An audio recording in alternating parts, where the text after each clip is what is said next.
Okay, நம்ம வந்தவாசி வந்திருக்கிறோம். நேத்து சூப்பரா ப்ரோகிராம் நல்லபடியா முடிஞ்சது.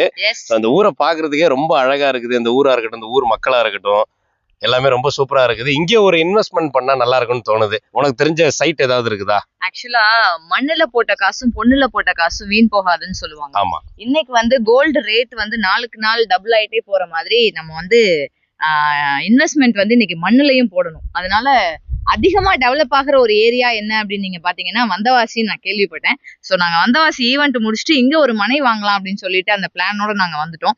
இங்க என்ன மனை பெஸ்ட்னு நான் விசாரிக்கும் போது கிரீன்லேண்ட் ப்ரமோட்டர்ஸ் உடைய ரெங்கநாதன் குடியிருப்பு அதுதான் ரொம்ப ரொம்ப பெஸ்ட்னு சொல்லி. கிரீன்லேண்ட் ப்ரொமோட்டர்ஸ் நானும் கேள்விப்பட்டிருக்கிறேன். நிறைய இடங்கள்ல மனைகள் அவங்க விற்பனை பண்ணிருக்காங்க.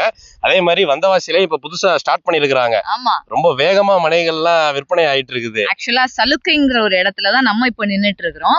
இங்க ஆல்ரெடி பிளாட்ஸ் எல்லாம் சேல் ஆயிக்கிட்டே இருக்கு. ஆமா.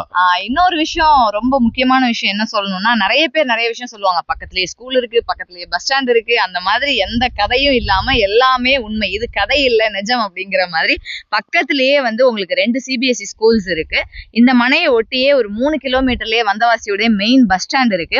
அது மட்டும் கிடையாது, நேஷனல் ஹைவேஸ் இங்கதான் ரொம்ப ரொம்ப பக்கத்துல இருக்கு. இன்னும் என்னென்ன ஃபெசிலிட்டிஸ் இருக்குன்னு சொல்லுங்க.